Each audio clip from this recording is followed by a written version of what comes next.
할렐루야. 귀한 수요일 저녁입니다. 요즘에 날씨가 추워도 그래도 걷고 달리고 그렇게 운동을 하시는 분들이 주변에 꽤 있습니다. 특별히 날씨가 추워서 밖에서 운동하기는 좀 어렵지만 저희는 아파트 지하에 지하 주차장이 있는데 한 바퀴 돌면 한 4분 정도 걸려요. 그러니까 거기 10바퀴 돌면 40분이죠. 지하 주차장에서 열심히 운동하시는 분들이 꽤 계세요. 그래서 연세 드신 분들, 앞에 이렇게 카트를 밀고 다니시는 분들, 젊은 사람들 할 것 없이 지하 주차장을 겨울에는 많이 돌곤 합니다. 최근에 이 운동에 관한 효과에 관해서 이런 조사들이 나온 게 있습니다. 운동을 좀 중강도로 하거나 혹은 아주 강한 강도로 열심히 10분 이상 숨이 막 헐떡거릴 정도로 이렇게 운동을 하게 되면 우리 몸속의 많은 부분에 영향을 미치지만 가장 크게 영향을 미치는 것이 바로 우리 뇌다라고 이야기를 합니다. 이 뇌의 건강을 위해서 열심히 걷고 뛴다는 거예요. 근데 과거에는 우리가 열심히 걷고 뛰는 것은 어떻습니까? 우리의 그냥 몸이 건강하고 그래 심장도 튼튼해지고 폐도 튼튼해지고 다리도 튼튼해지니까 좋겠다 이런 생각 가지고 우리 열심히 뛰었는데 이제 과학이 발달하고 의학 이런 것들이 발달되면서 우리가 운동하는 것이 우리의 육체뿐 아니라 우리가 늘 어떻게 보면 간과하고 있는 우리의 뇌의 건강까지도 굉장히 많은 영향을 미친다라고 이야기를 합니다. 용어들이 저도 낯선 용어들인데 이런 용어가 있더라고요. 회백질이라는 건 뇌에 주입되는 정보를 처리하는 역할을 한다 그래요. 그런데 여기서 백질은 서로 다른 뇌의 영역을 연결해주고 뇌의 가장 중요한 기억력을 향상시키는 역할을 해준다는 거예요. 근데 이 기억력을 향상시키고 뇌 건강을 발달하는 게 걷고 뛰고 운동하는 것이다 라고는 그런 조사를 제가 뉴스 매체에서 본 기억이 있습니다. 뇌 건강 이렇게 말하면 최근에 많이 얘기를 하지만 과거에 그런 얘기 잘 많이 안 했었습니다. 생소한 영역인 것 같아요. 하지만 우리들에게 뇌의 영역에 있어서 정말 중요하게 생각하는 것이 무엇입니까? 바로 기억에 관한 것일 겁니다. 내가 기억하는 것. 나의 모든 생애의 저장이 바로 이 뇌에 있지요. 우리 몸을 움직이는 모든 중심축이기도 하고요. 근데 나이가 들어갈수록 어떻습니까? 기억력도 감퇴하고 자꾸 깜빡깜빡 하기도 하고 때가 분명 뭘 하려고 자리에서 일어났는데 뭘 해야 될지 금방 까먹었어요. 이런 일도 정말 많이 일어나고 그래서 어떻게 괜스레 걱정이 되는 거예요. 혹시 내 건강이 좀 떨어지는 건 아닐까? 기억력에 문제가 생기는 건 아닐까? 이런 생각들을 하곤 해요. 그래서 기억은요, 우리의 삶에 정말 많은 부분에 영향을 미치는 것 같아요. 아니, 조금 더 좀 보태서 이야기하면 기억은 우리의 삶의 전부를 다 차지한다라고 해도 과언이 아닐 것 같습니다. 내가 좋아하는 일들을 한번 여러분 떠올려 보시면 내가 정말 좋아하는 일, 여러분 그 내가 좋아하는 일은 어떻게 우리가 알죠? 내가 경험해서 알죠. 그렇죠? 내가 이걸 함을 통해 난 참 즐겁고 행복해. 난 이 일이 참 좋아. 여러분 그 좋은 것은요 어디에서부터 시작되냐면 나의 좋은 기억에서부터 시작이 됩니다. 내가 그걸 함으로 인해서 내가 좋은 기억을 가지고 있거든요. 그래서 내가 그걸 하면 처음 생각만 해도 참 좋을 것 같아, 행복할 것 같아 라는 영향을 미치게 되어지죠. 여러분 반대로 싫어하는 일들 혹은 싫어하는 사람을 한번 딱 떠올려 보면 어떻습니까? 하기도 싫어, 말도 붙이기도 싫어, 함께 하기도 싫어, 생각하기도 싫어 이런 생각들이 들잖아요. 그런데 이게 어디서부터 옵니까? 경험되어진 기억으로부터 온다는 거예요. 그래서 그 싫은 모든 상황들, 좋지 않은 기억들 속에 나에게 그런 많은 생각들과 마음들을 가져다 준다는 것입니다. 맛있는 음식, 그 음식을 먹었던 아주 좋은 기억이 있는 거예요. 그래서 그거 또 먹고 싶어. 내 기억 속에서 그것을 떠올리게 합니다. 인생에 행복했던 순간들, 여러분 우리는 모두요, 우리의 삶의 모든 파편 같은 많은 삶의 영역들을 우리의 머릿속에서 끄집어내요. 기억이라는 상자 속에서 우리는 그것을 끄집어냅니다. 잊고 지내다가도 과거에 어떤 상황이 딱 마주쳤을 때 어때요? 그때의 기억이 불현듯 떠올라요. 그래서 그때 느꼈던 감정들, 그때 느꼈던 나의 상황들이 고스란히 기억되는 것을 볼 수 있습니다. 그래서 기억은요, 우리의 삶의 거의 전부를 주관하고 있다라고 해도 과언은 아닐 것 같아요. 그래서 저는요, 오늘 이 본문의 4장 전체의 말씀을 보면서 이 본문 전체에 흐르고 있는 단어가 있습니다. 여러분, 그게 바로 기억과 기념이라는 단어입니다. 이 기억과 기념이라는 단어, 우리가 오늘 이 4장의 말씀을 함께 읽었잖아요. 이 읽은 말씀 가운데서 우리가 이 기억이라는 단어를 놓치지 않았으면 좋겠어요. 여러분, 이 기억이라는 단어를 좀 떠올려 가면서 오늘 말씀을 함께 들어보도록 하겠습니다. 여러분, 우리가 지지난주부터 계속 요단강 도하의 사건을 함께 계속 다루고 있습니다. 오늘 성경도 요단강 도하의 내용들을 함께 이야기하고 있죠. 여호수아 3장을 이제 가보면 홍해 바다 도하 사건과 맞물린 요단강 도하 사건을 아주 정확하게 서술하고 있어요. 우리가 함께 말씀을 나누었듯이 이 두 개가 어떻다 그랬죠? 매우 닮아 있다 그랬습니다. 그러니까 홍해를 건너는 상황들, 그 다음 요단강을 건너는 상황들이 매우 비슷한 부분이 많이 있었다라고 우리가 3장의 말씀을 통해 함께 나눈 기억이 있습니다. 자, 그런데 매우 특이하게도요, 한 가지 명확히 다른 점이 있어요. 여러분, 홍해를 건넌 후 그리고 요단강을 건넌 후 이 두 가지 상황이 정말 많이 비슷하고, 모세라는 걸출한 인물, 여호수아라는 걸출한 인물, 이 두 사람을 하나님께서 쓰시는 장면 또한 매우 비슷해요. 그런데 여기에는 매우 다른 한 가지가 있습니다. 여러분, 홍해를 건넌 후 홍해 도하 사건을 기념할 만한 그 어떤 장치들이 있었나요? 여러분 혹시 기억하세요? 홍해를 쫙 건너고 나서 사실 요단강 도하보다 홍해의 사건은 더 긴박하지 않았습니까? 그 뒤에 애굽의 군대들이 막 쳐들어오고 비명을 지르면서 이스라엘 백성들이 어찌할 바를 모르는 상황 가운데 그 홍해 바다를 가르시고 하나님께서 이스라엘 백성을 거기로 건너가게 하시고 그들을 추격하던 그 애굽 군대를 다 수장시켜 버리신 어마어마한 사건이잖아요. 그 일들이 일어나고 나서 하나님께서 그 홍해 바다 도하 사건을 기념할 만한 어떤 장치들을, 어떤 기념비적인 어떤 무엇을 해놓으셨냐라는 거예요. 여러분 혹시 기억나는 거 있으십니까? 아무리 생각해도 없는 게 당연해요. 없어요. 특별히 없습니다. 출애굽기 15장에 가보면 홍해 바다를 건너고 나서 노래만 나와요.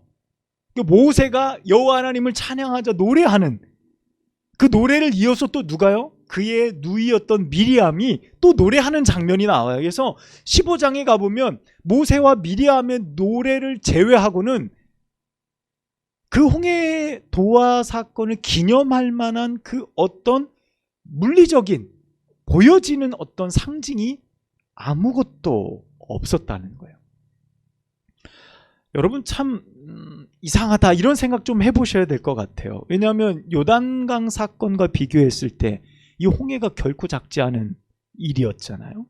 하나님이 이 어마어마한 일을 행하시고 나서 왜 그것을 기념하도록 어떤 기념비를 세우거나 이런 걸 하시지 않으셨을까요? 오늘 본문을 읽다 보면 그런 어떤 생각이 들잖아요. 왜냐하면 오늘 본문에 보면 도 12돌을 택해서 그것을 기념비를 세우게 하는 장면이 나오는데 왜 홍해는 그렇게 하시지 않았을까라는 생각을 하게 한다는 거죠. 여러분, 홍해 바다를 도하한 이후에 그들이 마주했던 곳은 어디입니까? 바로 광야죠. 그들이 그 홍해를 건너자마자 마주한 곳은 광야였어요. 우리가 잘 알듯이 마라의 쓴물을 그들이 마시고 나서 불평을 터뜨리면서 시작되어진 것이 광야 40년의 생활의 시작이었다는 거예요. 여러분, 하나님께서 홍해바다 도하의 사건의 어떤 기념비를 세워 기억하실 수도 있었지만 그렇게 명령하지 않은 이유가 있어요. 여러분, 그 이유가 무엇이냐면 이스라엘 백성들이 홍해라는 어마어마한 바다를 건넜음에도 불구하고 그들이 머물 곳은 광야가 아니었기 때문에 그래요. 그들의 최종 목적지는 광야가 아니었어요. 그들이 가야 할 곳은 어디였습니까? 가나안 땅이었죠. 가나안 땅입니다. 그러니까 이스라엘 백성들은 홍해를 기점으로 가나안 땅으로 나아가야 할 분명한 방향성을 가지고 있었어요. 그래서 그 홍해 바다를 건넌 것이 어마어마한 사건이었지만 굳이 거기에, 왜냐하면 그들이 머물 장소가 아니잖아요. 거기에는요.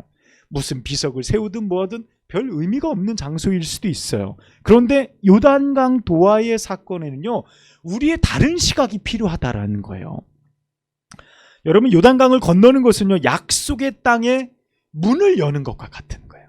그렇죠. 40년, 아니 더 길게 보면요, 아브라함 이후로부터 내가 너희에게 주리라 언약하신 하나님의 그 땅이 이제 열리는 그 첫 번째 관문이 요단강이었습니다. 그래서 하나님께서는요, 요단강에서 돌들을 취해 길갈이라는 곳에 기념비를 세우라고 명령하신 것이 바로 그 이유예요. 자, 이스라엘은요, 그곳에서 삶의 터전을 삼죠. 가나안 땅은 그들의 땅이에요. 이제 평생 대대 자손이 그 땅에서 머물러 살아갈 거예요. 그 땅에서 세운 기념비는 그 자손 대대로 오늘 말씀과 같이 이 돌이 무엇입니까? 또 내 자손이 이 돌이 무엇입니까? 라고 물어볼 만한 그런 상황인 거예요. 그래서 그 기념비를 세웠을 때에 그 의미가 무엇인지를 하나님은 가르쳐 주어라 라는 말씀이라는 것입니다. 그곳에 터전을 잡고 살아가는 모든 자녀들에게, 이스라엘 백성들에게 기억되도록, 그 사실을 기억하도록 하나님께서 오늘 명령하고 계신 거예요. 자, 그렇다면 여러분, 오늘 우리가 이 본문에서 어떤 기억을 발견해야 될까요? 여러분, 우리가 기억을 좀 붙들고 가자고 말씀을 드렸습니다. 어떤 기억을 우리는 좀 발견하면 좋을까요? 여러분, 먼저 2절 말씀 한번 보도록 하겠습니다. 함께 읽을게요. 시작. 백성의 각 지파에 한 사람씩 12사람을 택하고. 아멘. 자, 하나님께서 요단강 가운데에 각 지파에서 한 사람씩 12명을 택해서 요단강 가운데로 가라는 거예요. 요단강이 지금 다 물이 말랐죠. 그리고 그 가운데 누가 서 있습니까? 제사장과 하나님의 언약궤가 서 있어요. 여호수아도 거기에 있습니다. 거기 있는 그 사람들이 언약궤 앞에서 그 요단강 바닥에 돌들이 좀 있었나 봐요. 그 돌을 들어서 그것을 취하라 라고 말씀하고 있습니다. 그래서 그 돌이 어떤 거예요? 6절 말씀처럼 표징이 되고 7절 말씀처럼 기념이 되리라 라고 말씀하고 있어요. 6절에도 보면 표징이다, 7절에도 보면 기념될 것이다 라고 하나님이 그 돌의 역할을 말씀하고 계시는 거예요. 여러분, 보통요, 우리가 성경 안에서 기념비를 세우는 내용들을 많이 보았어요. 여러분, 우리가 지난 여호수아를 나누기 전에 어떤 말씀 나누었죠? 사무엘 상하의 말씀을 함께 나누었죠. 여러분, 사무엘 상하의 말씀을 봐도 거기에 기념비를 세우는 장면이 몇 군데 나옵니다. 여러분, 한번 기억을 떠올려 보시면 누가 하죠? 사울이 자기를 위해서 기념비를 세웁니다. 압살롬이 자기를 위해서 기념비를 세웁니다. 여러분, 기념비를 세울 때 그 사람들의 모습을 보면 어떤 걸 선택했냐면 돌이 굉장히 큰 거예요. 커다란 돌에 무엇인가를 새길 수 있는, 글씨를 좀 새길 수 있을 만한 커다란 돌을 택해서 자신의 이름도 새기고 자신이 이곳에 무엇을 했다라는 업적도 거기에 조각해 세우는 경우가 대부분이었어요. 기념비란 그래요. 그래서 그걸 보면 많은 사람들이 야, 이게 누구의 것이구나, 누가 세운 것이구나, 무슨 일을 한 것이구나 알 수 있습니다. 여러분 우리 역사 가운데 봐도 그렇죠. 뭐 강개토 태양비 뭐 이런 거 봐도 역사들이 쭉 돼 있고 어떤 일들이 있었고 다 기록되어져 있는 기념비들을 우리가 볼 수 있습니다. 여러분 사무엘하 18장 18절의 말씀에 봐도 압살롬이 왕의 골짜기에 자기의 이름으로 기념비 하나를 세워요. 압살롬이 아들이 없었거든요. 아들이 없었으니까 자기 대를 이어갈 수 있는 사람이 없으니 기념비라도 세워서 자기 이름을 남겨놓는 거예요. 그런 일들을 행했거든요. 그런데 여러분 그 관점으로 오늘 본문 말씀을 보자는 거예요. 여러분 오늘 본문 말씀 보면 어때요? 오늘 각 지파별로 12명이 와가지고 요단강 바닥에서 돌 줍는 거예요. 12개 주워서 어깨에다 메고 올라오는 겁니다. 여러분 어깨에 한 사람이 맬 정도의 돌 크기면 어느 정도 크기예요? 조금 더 무거운 축구공 정도 사이즈 되어지지 않을까요? 그 정도 크기 되어지는 돌을 각자 들고 올라온 거예요. 그거 12개 모아봐야 그저 돌 무더기밖에 안 되는 거예요. 여러분 그게 기념비가 되겠습니까? 커다란 거에 뭔가를 새기는 것도 아니고 눈에 잘 띄지 않는 그것이 기념비로서 얼마나 가치가 있을까요? 이런 생각 해보게 돼요. 여러분 그런데요 하나님은 그것을 길갈에 세워서 후대 자손들이 그 돌들 무더기를 볼 때 7절과 같이 가르치라라고 말씀하고 계신 거예요. 여러분 7절 말씀 우리 함께 읽어볼까요? 시작. 그들에게 이르기를 요단물이 여호와의 언약궤 앞에서 끊어졌나니 곧 언약궤가 요단을 건널 때에 요단물이 끊어졌으므로 이 돌들이 이스라엘 자손들에게 영원히 기념이 되리라 하라 하니라. 아멘. 여러분 요단강 도하의 사건은요 전적으로 하나님의 역사였음을 부인할 수 없어요. 맞죠?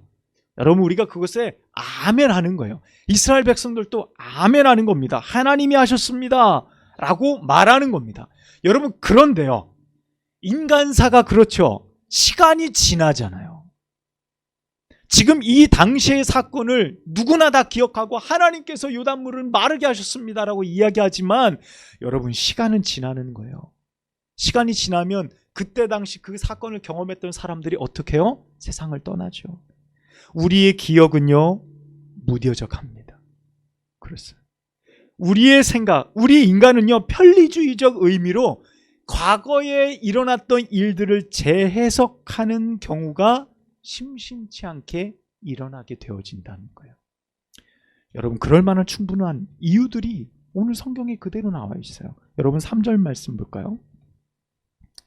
3절 말씀 시작. 그들에게 명령하여 이르시기를 요단 가운데 제사장들의 발이 굳게 선 그곳에서 돌 12를 택하여 그것을 가져다가 오늘 밤 너희가 유숙할 그곳에 두게 하라 하니라. 아멘.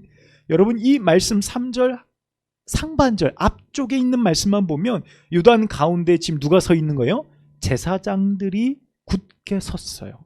그리고 7절 말씀에도 보면 요단물이 여호와의 언약궤 앞에 제사장들이 언약궤를 메고 있는데 그 맨 언약궤 앞에서 끊어졌다라고 기록하고 있습니다. 여러분 9절 말씀 보면 곧 언약궤를 맨 제사장들의 발이 선 곳에 여러분 이 세 절의 말씀이 계속해서 무엇을 말해주고 있습니까? 이 요단강 도하 사건에 가장 앞장섰던 지파가 누구예요? 레위 지파예요. 레위 지파. 이 제사장은 레위 지파잖아요. 레위 지파가 이 요단강 도하 사건에 가장 먼저 앞장선 거예요. 요단강 물에 가장 먼저 발을 담근 지파도 레위 지파예요. 제사장들입니다. 여러분 또 볼까요? 12절 말씀입니다. 12절 말씀 시작. 르우벤 자손과 갓 자손과 므낫세 반 지파는 모세가 그들에게 이른 것 같이 무장하고 이스라엘 자손들보다 앞서 건너갔으니 13절 무장한 4만 명가량의 여호와 앞에서 건너가 싸우려고 여리고 평지에 이르니라. 아멘. 자, 우리가 지난번 함께 나누었죠. 이 여리고로 진격할 때 요단 동편에서 이미 땅을 기업을 분배받은 이 두 지파 반이 오늘 말씀해 보면 르우벤과 또 누가 있습니까? 므낫세 반 지파 여기 있는 이 지파들이 요단 동편에 이미 기업을 다 얻었어요. 르우벤 자손과 갓 자손과 므낫세 반 지파가요. 자, 이 사람들 안 와도 되는데 모세와 약속한 게 있죠. 그래서 약속한 대로 그들이 나왔습니다. 어디요? 맨 앞에. 제사장들이 앞에 가고 모든 어떤 지파들보다 가장 먼저 앞서서 무장한 채로 4만 명이 여리고 평지까지 가장 먼저 제일 전선 앞에 서 있는 거예요. 싸우려고요. 여러분, 자 보세요.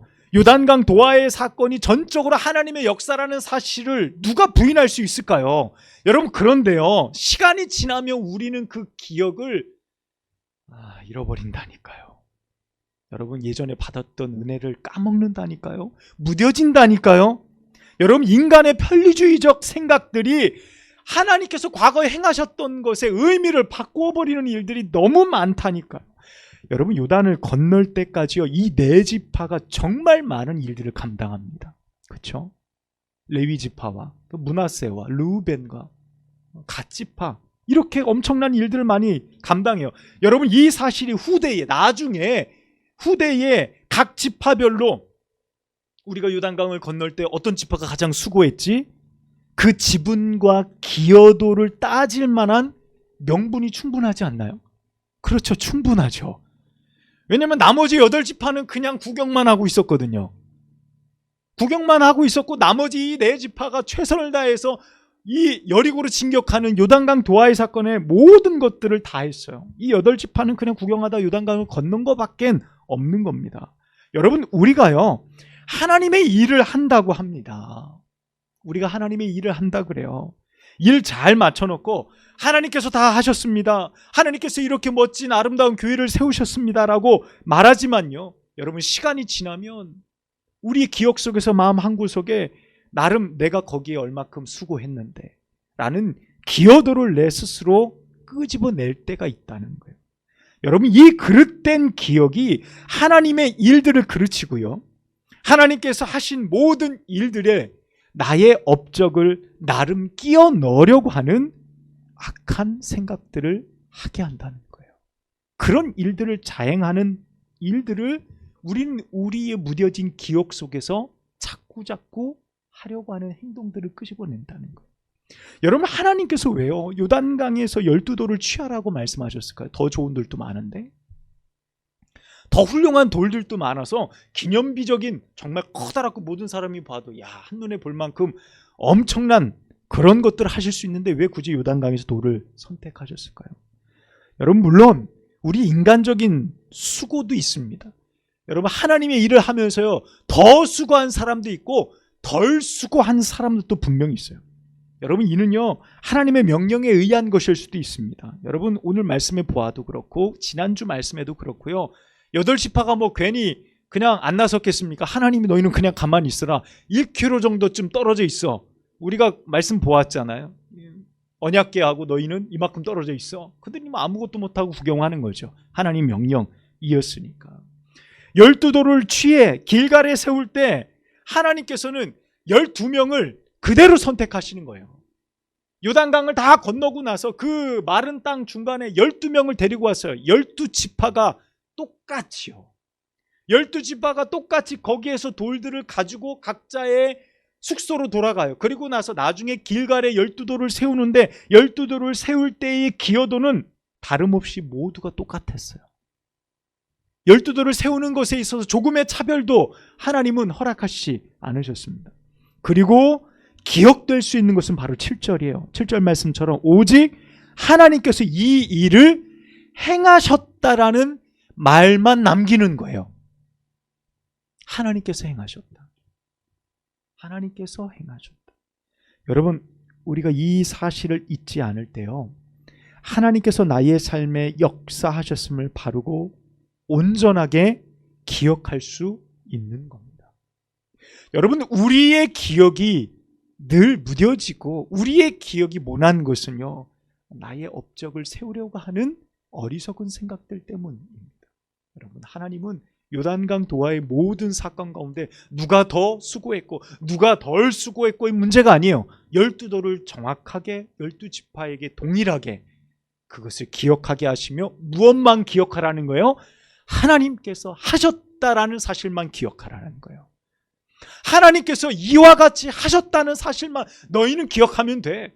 각 지파별로 누가 더 수고하고 누가 덜 수고하고 누구는 가만히 있고, 그건 아무런 의미가 없다라고 말씀하고 계신 겁니다. 여러분, 한 가지 더 볼까요? 여러분, 9절 말씀입니다. 9절 말씀 시작. 여호수아가 또 요단 가운데 곧 언약궤를 맨 제사장들의 발이 선 곳에 돌 12를 세웠더니 오늘까지 거기 있더라. 아멘. 여러분, 말씀 읽으시면서 혹시 발견하셨습니까? 요단강에서 취한 돌이 모두 몇 개일까요? 24개예요. 24개.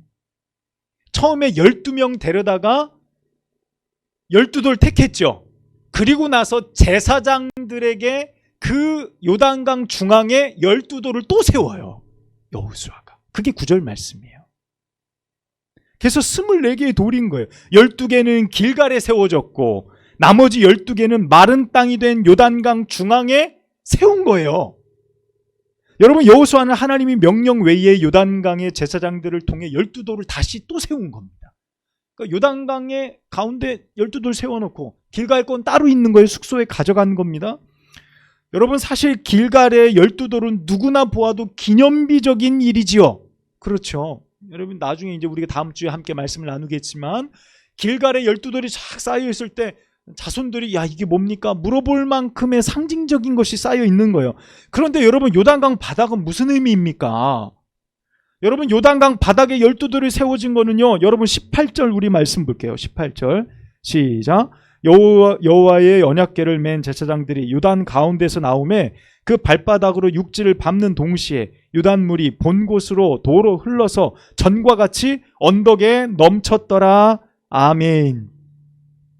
여러분, 지금 제사장들과 함께 12돌 요단강 중앙에 심었어요. 거기다 딱 세워놨어요. 의미를 부여했습니다. 그리고 나와서 발을 딱 육지에 댔더니 어떻게 돼요? 요단강이 다시 확 덮여버려서 금방 돌 세우고 나왔는데 물에 다 잠겨버렸어요. 하나도 안 보이는 거예요. 요단강이 전에처럼 막 추수 때라 막 물이 넘쳐 흐르게 되는 거예요. 볼 수 없는 거예요, 앞으로는. 여러분, 그럼에도 왜 여호수아는 12돌을 요단강 바닥에 세웠을까요? 여러분, 저는요, 이런 묵상을 해보았습니다. 여러분, 요단강 바닥에 세운 그 돌은요, 물에 덮여서 더 이상 보이지 않지만요, 그 요단강을 도하한 모든 이스라엘 백성들 가운데 여호수아 제사장들의 기억 속에는 생생하게 살아남아 있는 사건이 되는 거예요. 여러분, 물에 다 덮였어요. 이제 보이지 않아요. 여러분, 그 돌은요, 어디로 들어간 거예요? 그들의 기억 속으로 들어왔어요. 그렇죠. 그들의 마음 속으로 들어간 거예요. 덮여버렸어요. 내가 눈으로는 발견할 수 없지만 그들의 마음과 기억 속에 아주 깊이 각인되어진 기념비가 되어진 겁니다. 여러분, 그렇게 요단강을 바라보고 있던 여호수아 이스라엘 백성들은요, 하나님께서 약속의 땅을 자신들에게 허락하신 그 사건의 시작점이 어디예요? 요단강 중앙인 거예요. 언약궤가 서 있던 그 자리, 언약궤가 그들을 딱 호위하고서 이스라엘 백성들이 그 마른 땅을 쫙 건너갈 때 그들이 하나님께서 우리에게 이 땅을 허락하셨구나라는 그 시점의 기록이 바로 요단강 중앙의 12돌의 기억이라는 거예요. 그러니까 그것을 생각할 때 하나님이 우리를 이 땅으로 인도하셨구나. 하나님이 이 일을 행하셨구나. 저 요단강 깊은 물 속에 세워진 12돌이 약속의 땅을 차지하는 축복의 시작점이 되어지는 거예요. 할렐루야. 물에 덮여서 다 사라져버렸지만 그들의 기억과 마음속에 그 12돌이 남아 있는 겁니다. 사랑하는 여러분, 우리는 우리의 믿음의 여정을 살아가며 무엇을 기억하며 살아야 할까요? 여러분, 인생이 좋고 나쁜 수많은 기억이 우리의 인생의 행동과 걸음을 사실 결정짓습니다. 내가 하기 싫은 건 하기 싫어해요. 내가 좋아하는 건 어떻게든 하려고 해요. 그것이 우리입니다. 그것이 우리 기억 속에 있어요. 그래서 기억은 우리의 정체성이에요. 기억은 우리를 만들어 가요. 기억은 우리의 행동을 결정짓습니다. 그렇다면 우리의 인생을 좌지우지하는 이 기억에 우리는 반드시 무엇을 남겨야 합니까? 하나님을 남겨야 되는 거예요. 하나님이 내 인생 가운데 이렇게 역사하셨다는 그 사실을 나의 인생의 정말 중요한 지점마다 기념비적으로 남길 수 있어야 되는 거예요. 그것이 어떤 상징으로, 어떤 물리적인 어떤 형상으로 남길 수 있으면 좋겠지만, 여러분 그러지 않다고 한다면 오늘 요단강 바닥 물에 잠겨진 12돌을 기억하시면 돼요. 나의 기억 속에, 나의 삶 속에 보이지 않지만 언제든지 내가 기억해 끄집어 올려 하나님이 하셨다라고 고백할 수 있는 기억들을 우리가 가져야 될 줄로 믿습니다. 이 은혜의 기억들이 여러분의 삶에 넘쳐나시길 주님의 이름으로 축복합니다. 여러분, 저 요단강 중앙에 세워진 12돌을 기억할 때마다 우리 인생에 놀랍도록 일하시는 하나님, 나의 삶 중앙에 함께 하시는 하나님, 그 하나님을 우리가 기억해낼 수만 있다고 한다면 여러분, 우리도 이스라엘 백성들처럼 정말 복된 삶, 그들이 하나님 앞에 받았던 그 약속의 땅을 들어가는 것과 같은 놀라운 축복의 걸음을 걸어가게 되어줄 줄로 믿습니다. 여러분의 삶 가운데 이 엄청난, 이 은혜로운 기억이 충만하셔서 하나님과 늘 동행하는 여러분의 삶이 되시길 주님의 이름으로 축원합니다. 기도하겠습니다. 아버지 하나님, 오늘 요단강 도하의 사건을 통해 우리 가운데 주신 기념비적인 사건을 깨닫게 하시고 기억하게 하여 주시니 감사합니다. 그들이 평생 잊을 수 없었고 그들이 평생 하나님 포기할 수 없었던 그 기억은 하나님께서 이 일들을 행하셨다라는 사실입니다.